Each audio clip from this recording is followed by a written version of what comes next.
muchas actividades temprano y eso me hizo llegar tarde. Pero yo pensé que iba a estar nieve aquí y que eso iba a ser un entendimiento, entonces tranquilamente. Pero yo quiero decirle una cosa. Rafa, estamos nosotros. La guerra de abril.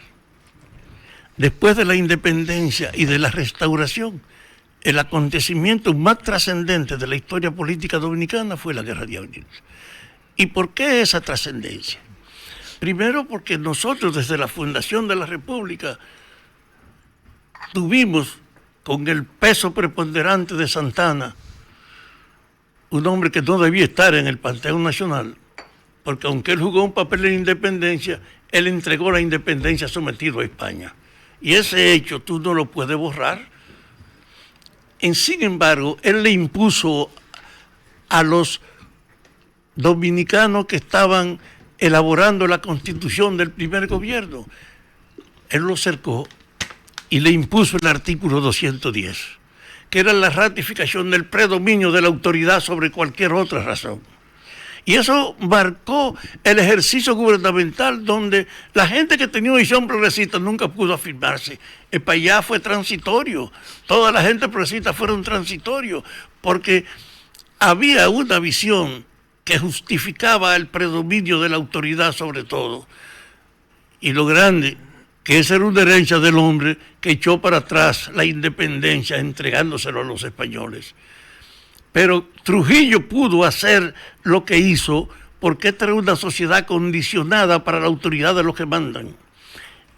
Y es bueno que la gente recuerde, Estados Unidos nos invadió en el 16, en una época en que la hegemonía de Estados Unidos era general y había un mundo unipolar que era, con el asiento norteamericano, un recurso que le daba una impunidad para Estados Unidos violar todas las reglas como una cosa natural y justificable. Aquí se produce con Trujillo entonces que el tigre en plena intervención americana se mete al ejército ocupacional y se forma al amparo de la orientación de Estados Unidos. Y cuando se agota el ciclo de Horacio Vázquez, que era el que tenía después que la intervención se fue del 24, el periodo, entonces Trujillo emerge con todo el proceso político que permitió hacer la concentración mayor en nuestra historia del poder. El trujillismo es una culminación histórica del autoritarismo y fue además una práctica que hizo valer la jerarquía de la administración pública por encima de la riqueza y de todos los derechos. Era él, el país era Trujillo. Y eso, lo que nacimos en la era de Trujillo. No podíamos escapar al hecho de que el jefe era el Dios terrenal. Yo tenía una experiencia personal siendo monaguillo cuando Trujillo fue en un acto a Salcedo y yo estaba allá. Yo era un fanático de béisbol, pero en Salcedo no había play. Y entonces yo fui capaz de vocearle a Trujillo en el altar donde estábamos los dos. Él estaba ahí, yo estaba ahí. Y yo le voceé: Trujillo, aquí no hay play. Y él se volteó. ¿Quién fue que dijo eso? Y uno de los oficiales: ese peluito. Y cuando dio ese peluito, yo sentí que al señalarme, salí corriendo y tumbé como 15 o 20 gente de la iglesia que estaba llena. Sí. Y entonces, eso fue un sábado, y el lunes por la mañana llegó, para que ustedes vieran la dependencia y la autoridad, el director de deporte de la escuela de Salcedo, a buscar al muchacho que le pidió al jefe el play.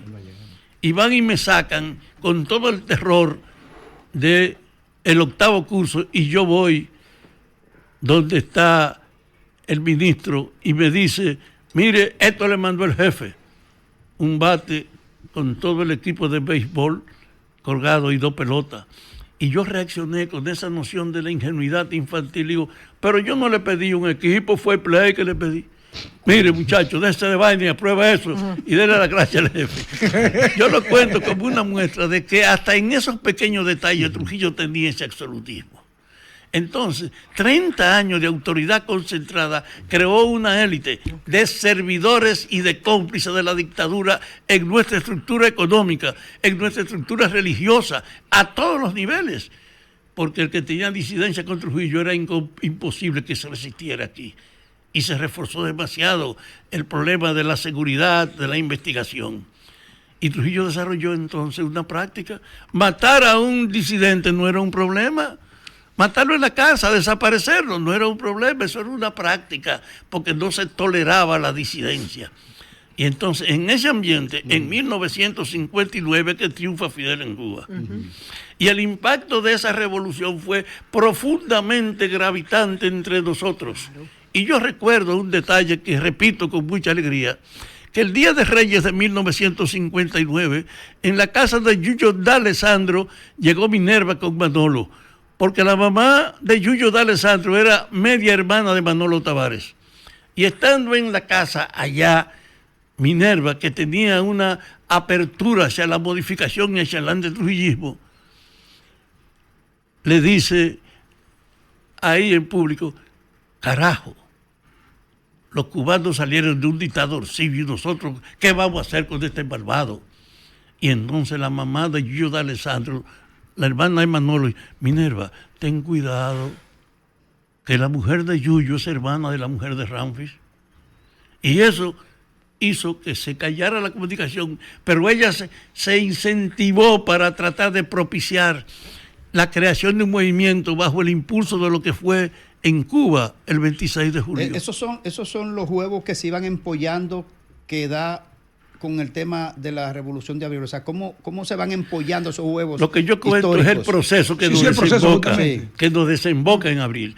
El hecho es que con ese espíritu de rechazo a la continuidad de la dictadura y de estimular un proceso, se desarrolló una corriente en la juventud.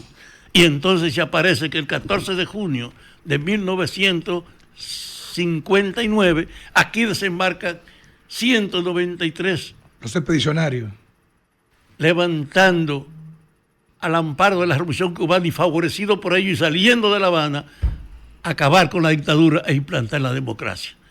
Trujillo lo retiene, una gran campaña mundial, y fue capaz de, inmediatamente fueron detenidos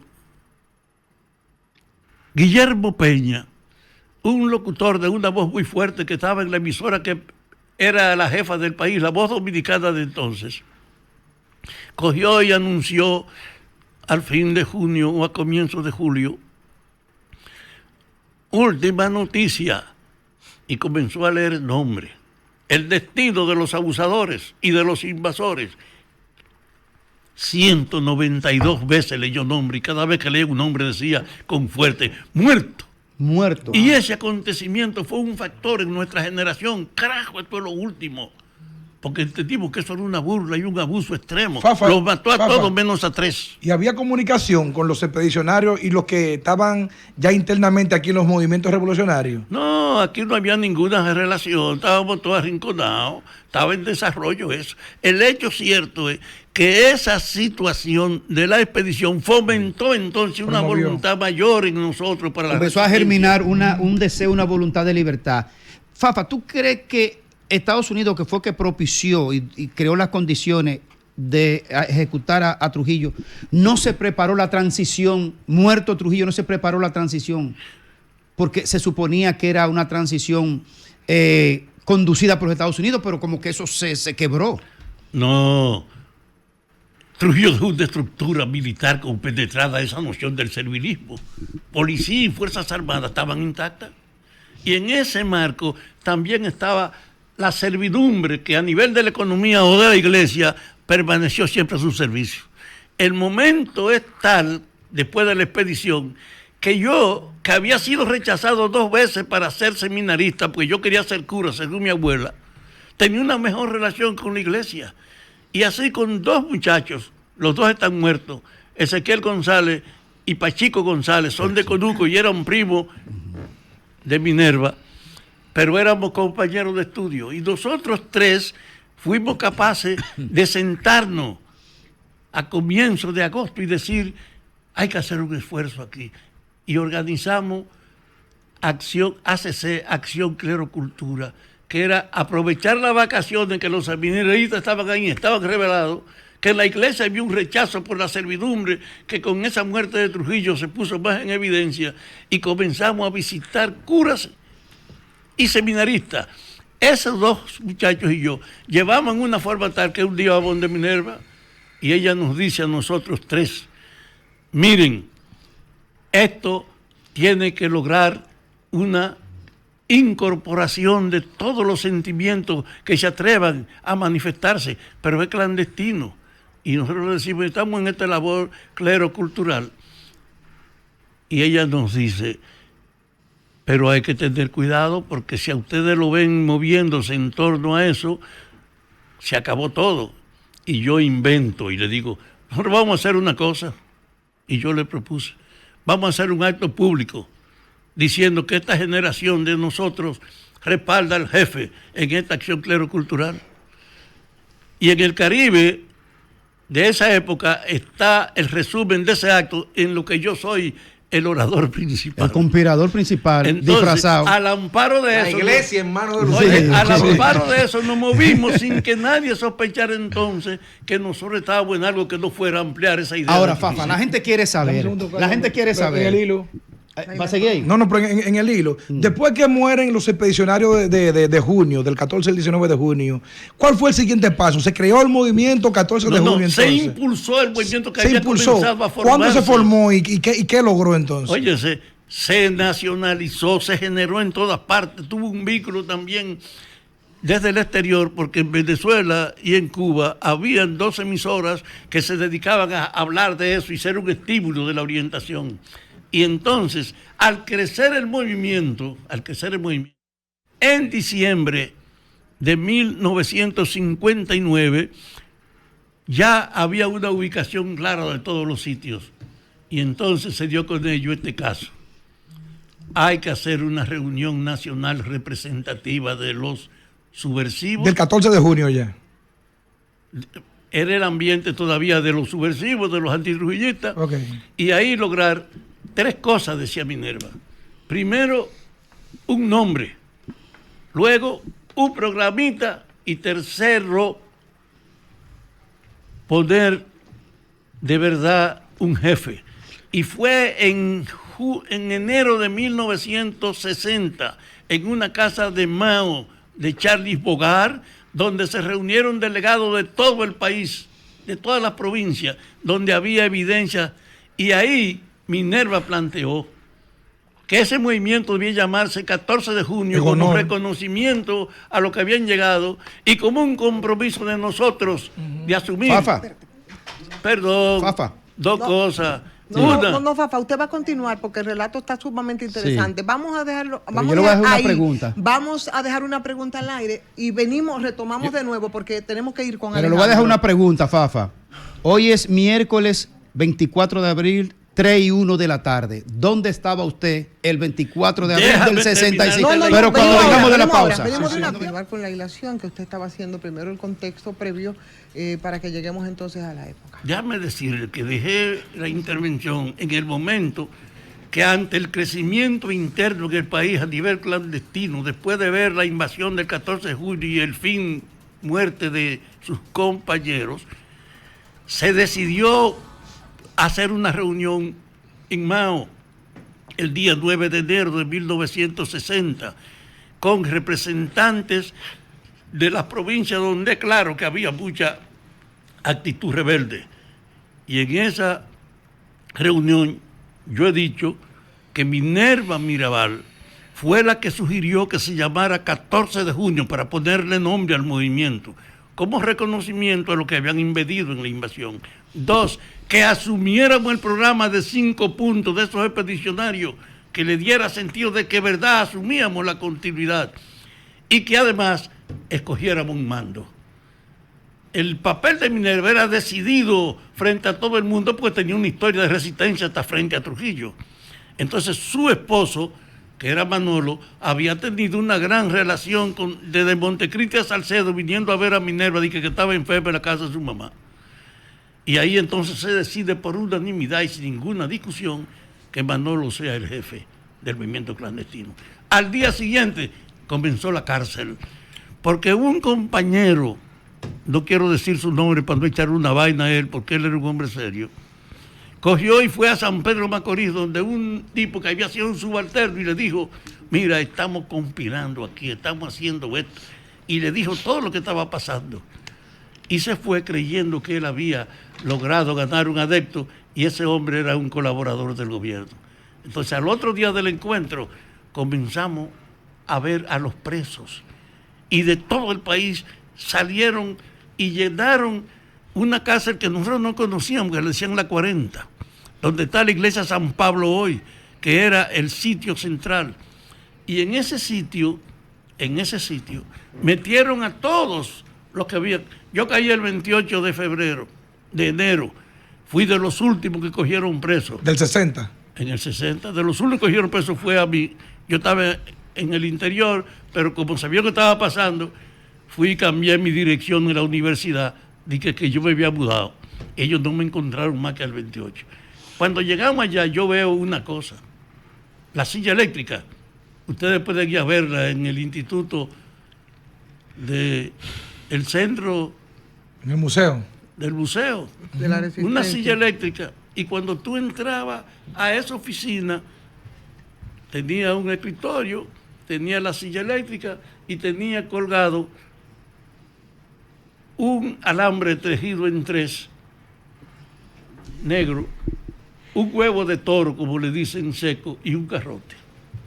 Cuando tú entrabas ahí te decían que tú ibas a... Mire, quítese la ropa. Y tú te quitabas la ropa con la noción de la humillación que representa tú estarte quitando una ropa por orden. Y cuando quitabas la ropa, te hacían una entrevista pequeña, presentándote tu caso, viendo tu acusación. Y entonces le decían a algunos de los agentes, como fue en mi caso, mire, César Rodríguez Villeta, que está vivo en Monteplata, por ahí, era de lo más activo. Le dijo a Américo Dante Minervino Matías, que era el jefe de la 40, Américo, pero Fafa está limpio. Y Américo le dijo, pero atiéndelo tú. Y él cogió y llamó a los dos policías que venían a buscar a los presos de la 40 para llevar la Victoria. Tengan, y le dio a uno el alambre y al otro el huevo de toro. Desbarátenme, hijo de puta. Y cántenme los golpes que le den. Y uno por delante y otro por detrás. Fue cantando hasta 51 cuando a mí me tumbaron con el 51. Y ya tumbado, me dejaron ahí. Yo me paré y fui a la llave. Abrí la llave para quitarme de encima toda la vaina. Y mientras estaba... Yo no dejo de contar esta experiencia. Mientras estaba quitándome eso, el que manejó el alambre, el policía que manejó el alambre, sí, que más duro me dio fue y me dijo, señor, yo no sé cómo usted se llama. Y por lo tanto, yo no tengo nada personal con usted, pero entienda, este es mi trabajo. Y yo dije, coño, con las esposas puestas, hasta el verdugo es una víctima porque es un instrumento. Y eso me sembró en la vida para yo no tener odio ni siquiera con los que me perseguían, ni rencor, porque me di cuenta que el problema era el núcleo básico del poder que lo usaba ellos para eso. Preso allá en la 40, desaparecieron a decenas de combatientes. Y entonces se dio una situación muy particular. De la 40 yo quiero narrar un solo episodio a la gente. Tomasina Cabral, que está viva, era una de 7 mujeres que estaban presas.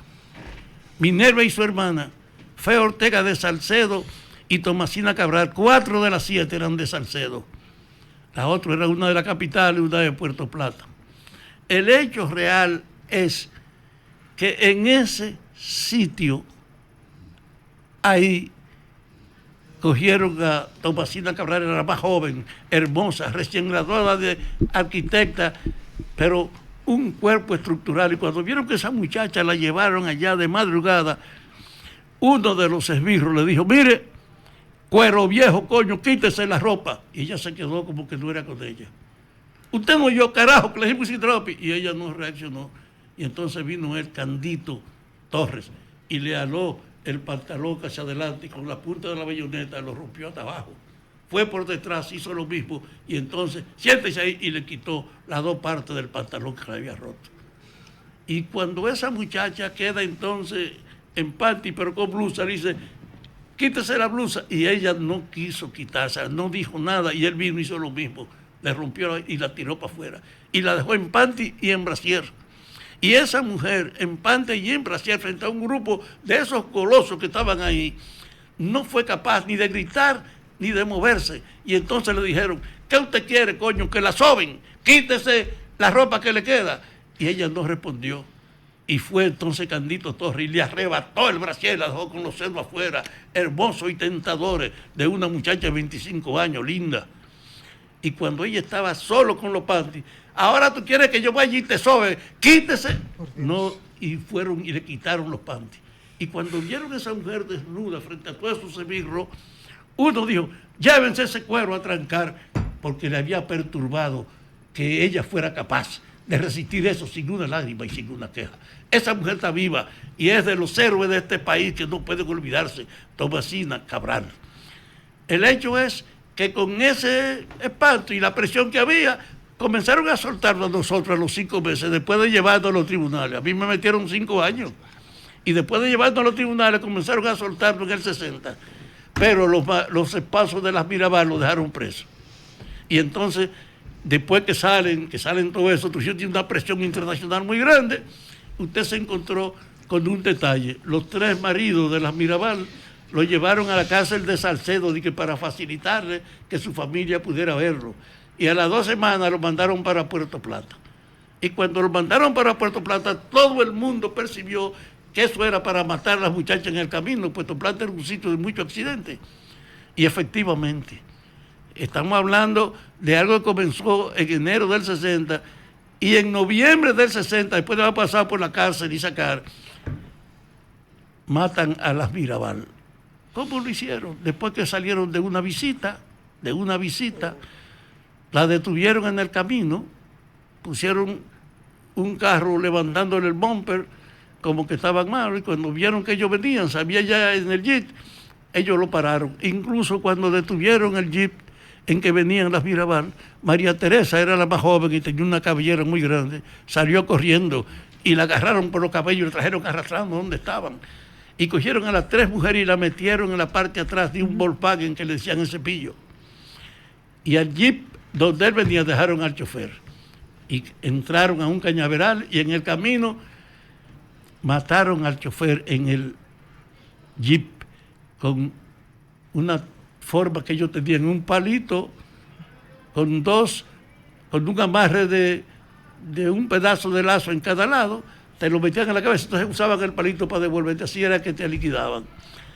Y fueron, y yo tuve la oportunidad de ser la persona a quien se le confesó la forma como mataron a las Mirabal. Porque después que pasó todo, Manolo me pidió que fuera a La Victoria a ver cómo yo construía. Y en La Victoria encontré toda la colaboración.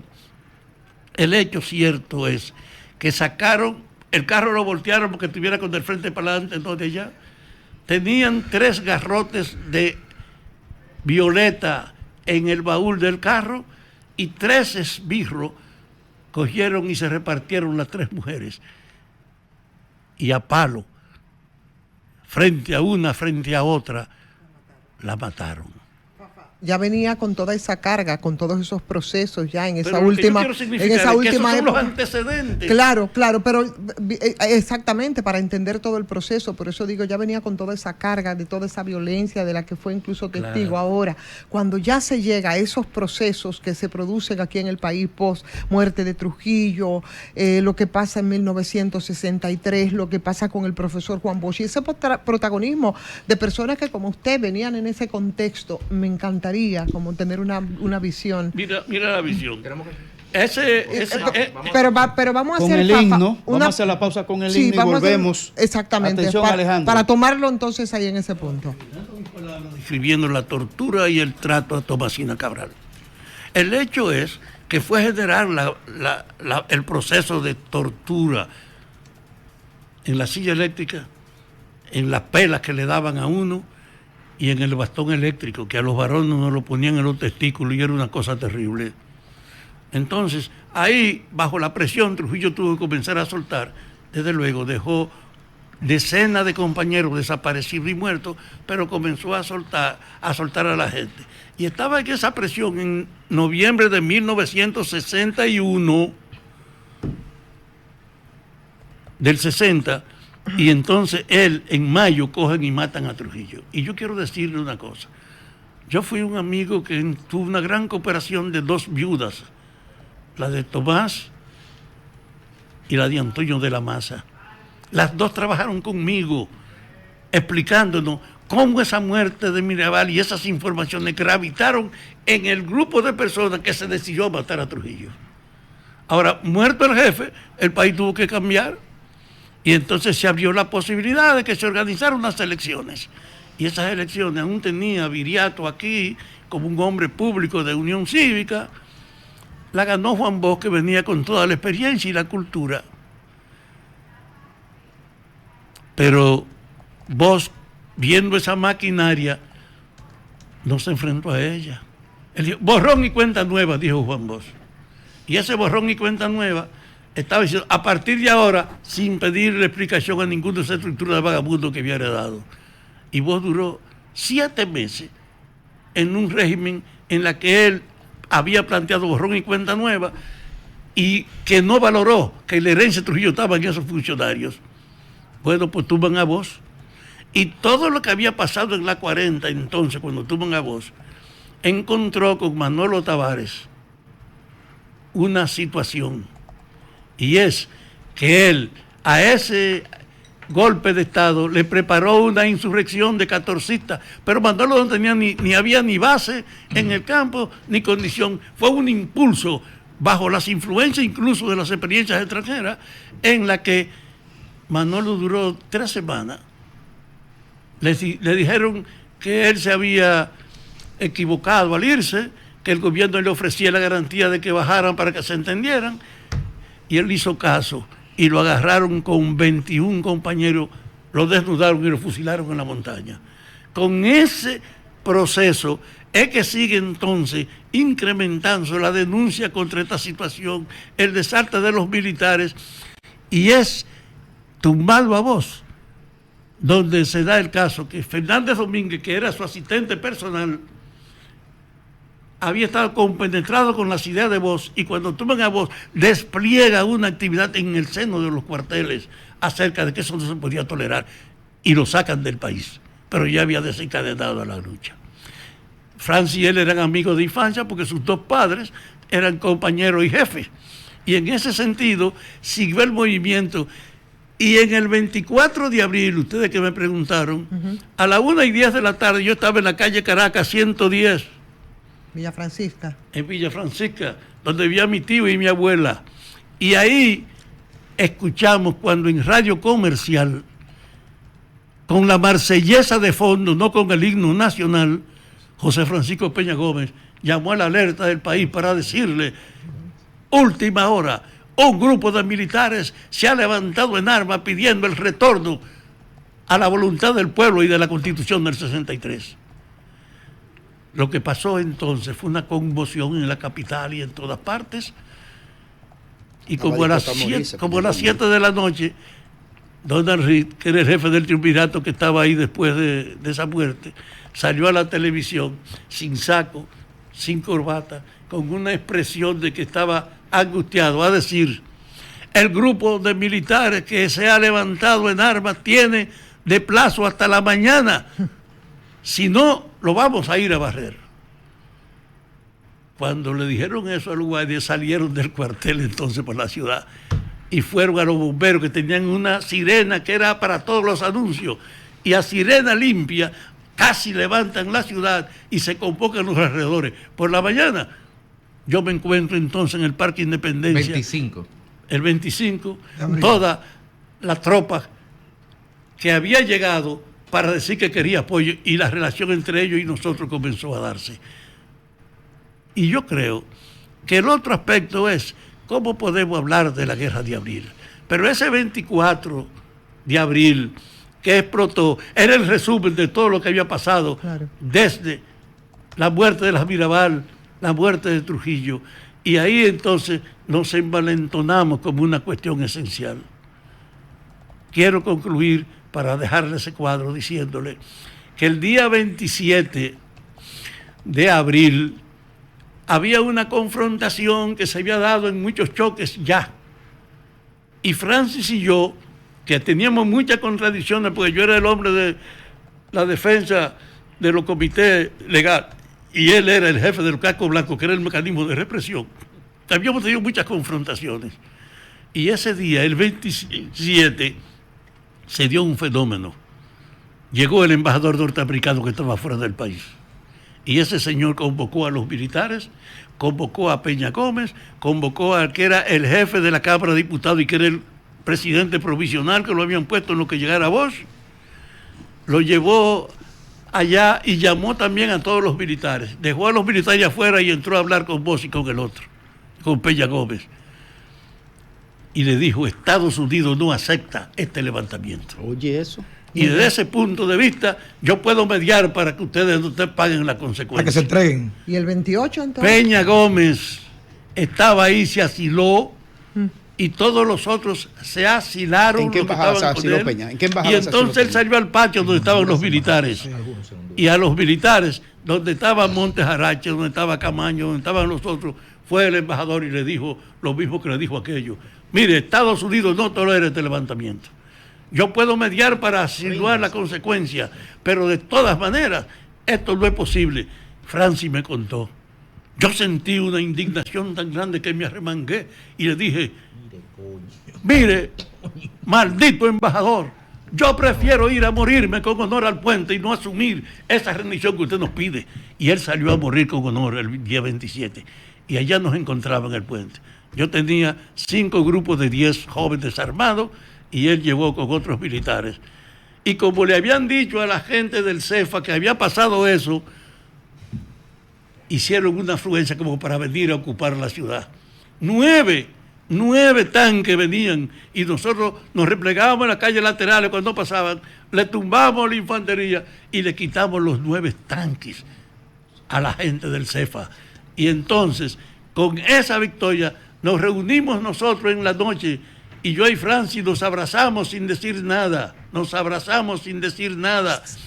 Y él me dijo, hay que acelerar 2 cosas, la toma del cuartel de la policía y la fortaleza. En la policía me han dicho la gente que si vamos, ellos no nos van a resistir.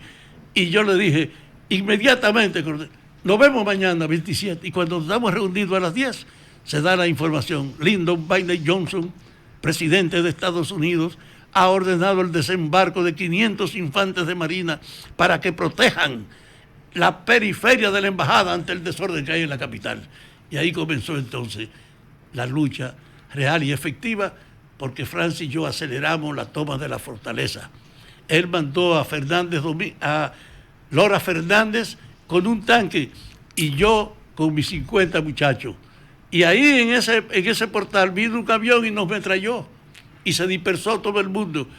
Y cuando queda el tanque que trajo Lora Fernández abierto, porque el que ellos habían traído era un CEFA preso, un artillero que aprovechó eso para desaparecer, y se creó un pánico. Y ahí es que yo le digo a la gente, no se preocupen, coño, que yo soy artillero. Ninguno sabía si esto era verdad, pero yo me metí adentro, me vieron tirando y se acabó el relajo. Mira que no hubo.